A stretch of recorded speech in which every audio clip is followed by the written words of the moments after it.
pesos por dólar. Aquí la moneda china se ha valorizado un poco contra el dólar, pero muy poco. Miren lo que le ha pasado al oro. El oro se ha valorizado muchísimo, muchísimo, y se sigue valorizando todos los días. Y miren lo que le ha pasado al peso colombiano, que es la línea roja, se valoriza. El real brasilero se valoriza. El euro se valoriza a veces y se desvaloriza a veces. ¿Cuál es la historia acá? Todos estos monedas y el oro flotan. Sus precios se determinan en el mercado. El oro se valoriza a todo lo largo. Y monedas como la nuestra, como el real brasilero, que son percibidas por los inversionistas como economías que van bien, que son prósperas, que tiene sentido invertir en ellas, se valorizan. El euro a veces se valoriza, a veces no. Aquí al euro le iba muy bien porque en principio la crisis en Europa no iba a ser tan seria como en los Estados Unidos. Después, con los temas de Grecia y España, se desvaloriza y más recientemente vuelve y se valoriza. Pero la historia es que todas estas se mueven. Miren lo que le pasa a la moneda china. No se mueve. La moneda china no se mueve y aquí estamos contrastando la moneda china con el dólar americano. Estados Unidos, la primera economía del mundo; China, hoy en día, la segunda economía del mundo. Estados Unidos con una perspectiva económica mala, China con la perspectiva económica más promisoria. Lógicamente, esa emisión masiva de dólares, ¿cómo debería haberse traducido en el mundo ideal? Pues en una apreciación de la moneda china muy, muy grande. Aquí lo que más ha debido subir es la moneda china, porque puede que las perspectivas económicas de Colombia o de Brasil sean buenas, pero no hay la menor duda que las de China son mucho mejores. ¿Qué han hecho los chinos? Han decidido no dejar flotar su tasa de cambio. Han decidido crecer con base en mantener un tipo de cambio completamente subvaluado. Y aquí es una cuestión como de vasos comunicantes. Si la segunda economía más grande del mundo no se aprecia contra el dólar, pues todas las otras que sí flotan se van a tener que apreciar mucho más. Entonces, nuestra moneda, el oro, el real brasilero, el peso chileno, el sol peruano, todas se han tenido que ajustar mucho más de lo que ha debido ser, en razón a que la moneda china, que es la primera que se ha debido ajustar, no se ajusta. De manera que yo creo que aquí hay algo que hacer y el gobierno debería tomar cartas en el asunto. Voy a discutir algunas medidas ya casi para terminar. Bueno, ya tengo que terminar, tengo que apurar. ¿Qué puede hacer el gobierno y el Banco de la República en el tema cambiario?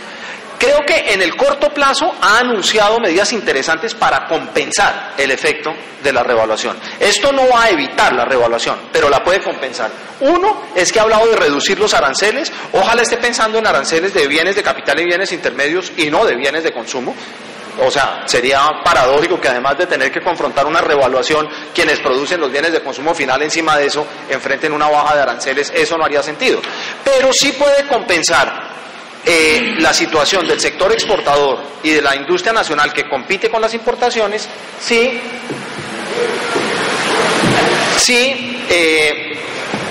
hay una reducción de aranceles que naturalmente son insumo para quienes producen para la exportación. Entonces apoyamos plenamente que haya una reducción de aranceles para bienes de consumo, para bienes intermedios y bienes de capital. Se ha hablado de eliminar la sobretasa de energía que pagan en mucho sentido.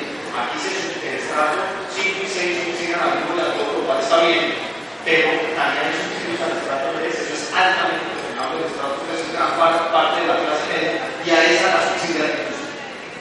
Esa sobretasa del 20% podría eliminarse.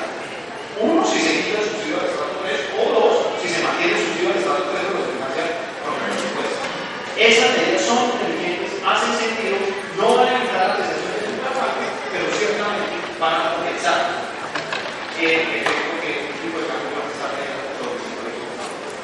Para el mediano plazo y de forma de evitar una mayor recesión de tipo de cambio, el tener fiscal y el gobierno lo tiene bien apuntado en su regla fiscal y en su reforma de las regalías.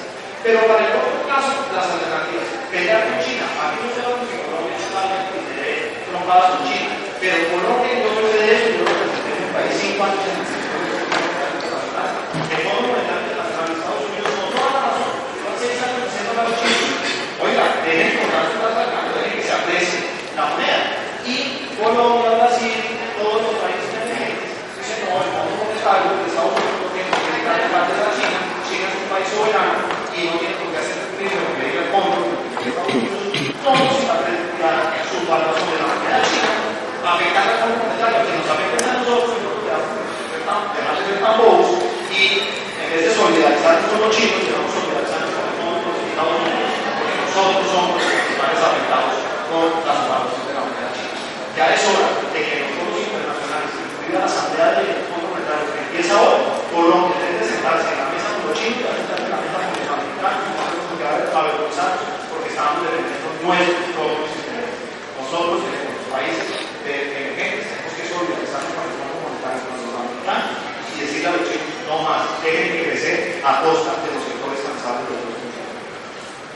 Bajar las tasas de interés, ya les hablé, no tiene sentido subirlas.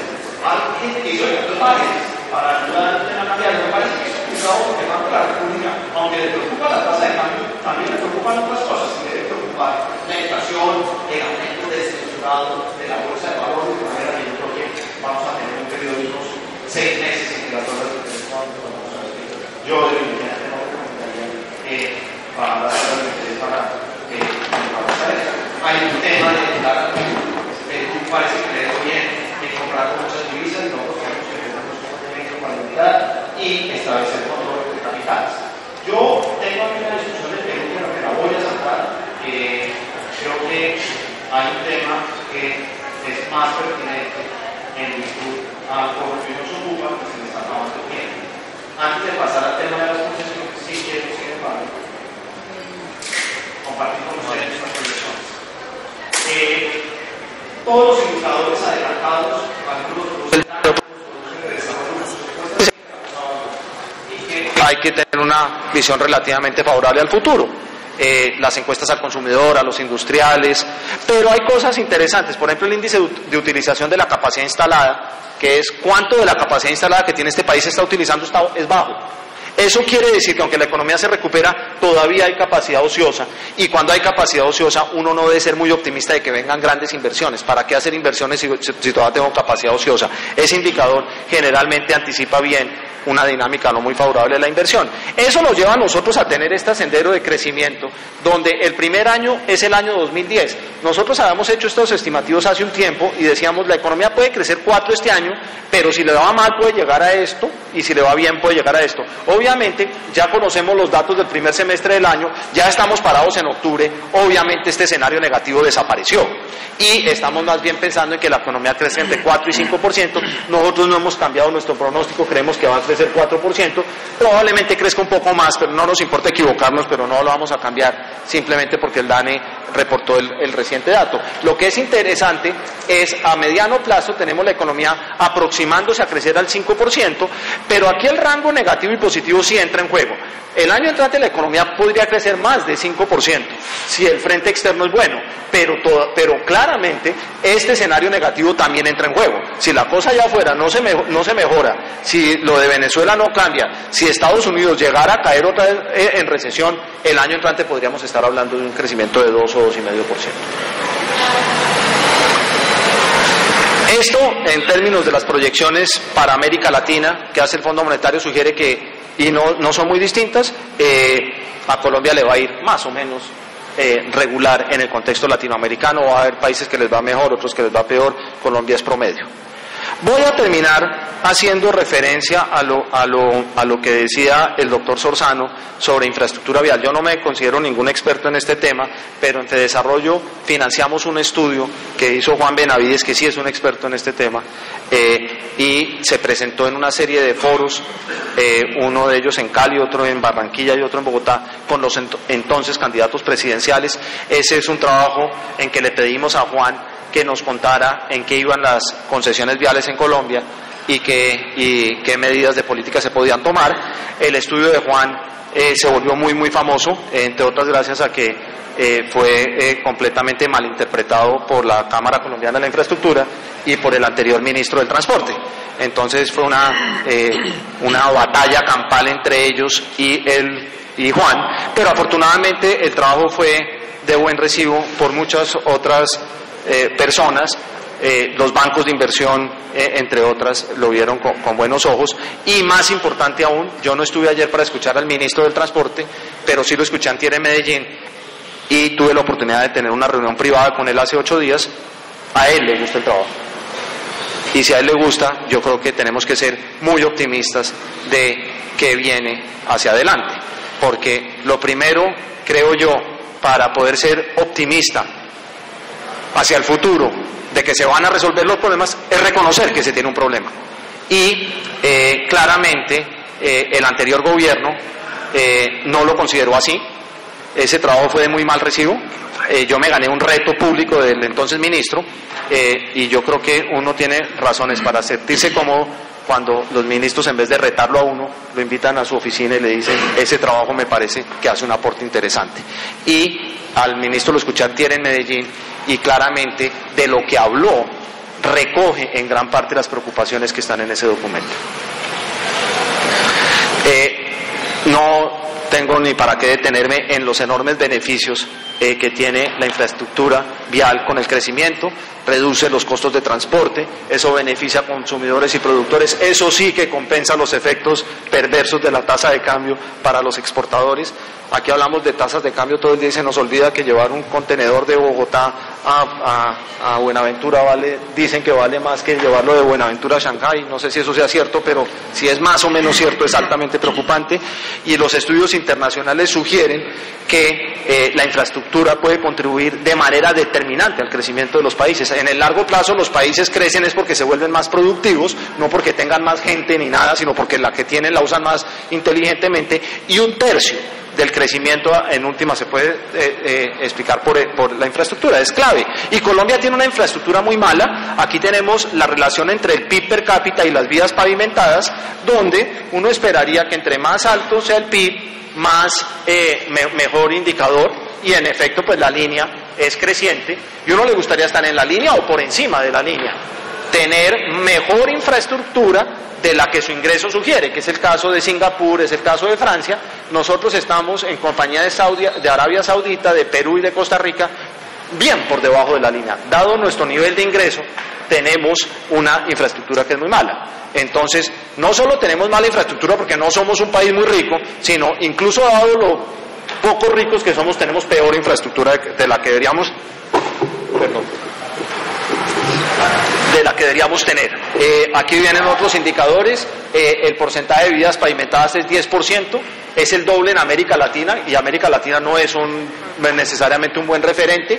La densidad de vías es la tercera parte de la de América Latina en kilómetros pavimentados por kilómetro cuadrado de territorio, y hay estimativos que dicen que para ponernos a la par con aquellos países con los que tenemos que competir en el nuevo milenio, que van a ser los países de Asia, requerimos quintuplicar inversiones anuales en infraestructura, que llevarlas, no tanto quintuplicarlas, pero sí multiplicarlas a un factor como de 3. La infraestructura vial de Colombia sale muy mal librada en el contexto latinoamericano. Estas son las encuestas del Foro Económico Mundial, pero miren que salimos bien librados en oferta y redes eléctricas. Eso es importante tenerlo en cuenta. Este no es un país de mala infraestructura en general, es un país de mala infraestructura vial, y de transporte en general, pero aquí hay buena infraestructura en otros segmentos, y de hecho Colombia es buena práctica en telecomunicaciones, en energía. El tema es infraestructura de transporte. La capacidad la tenemos. Aquí ven ustedes el cubrimiento del servicio de agua de alcantarillado: 83% de los hogares, energía eléctrica 94% de los hogares. Hay sectores donde se valora a los técnicos, donde hay una infraestructura institucional distinta del sector de las vías y del transporte en general. ¿Por qué los resultados en las concesiones son modestos? Este es el estudio de Juan Benavides. ¿Cuáles son las fuentes de riesgo de una concesión? Hay dos fundamentalmente: geología a la hora de construirlo y que haya tránsito a la hora de operarlo. Obviamente, si uno diseña bien la obra, mitiga el primero, pues no va a haber riesgos de geología si planea bien la carretera, y mitiga el segundo si tiene buenos estudios de demanda. Si ambas incertidumbres son altas, o sea, si el riesgo geológico es alto y si el riesgo de que haya usuarios es alto, se multiplican las excusas para renegociar ineficientemente, y eso es lo que pasa acá, y hay pujas depredadoras. Es tan obvio que están mal hechos los proyectos que la renegociación va a ser evidente. inminente.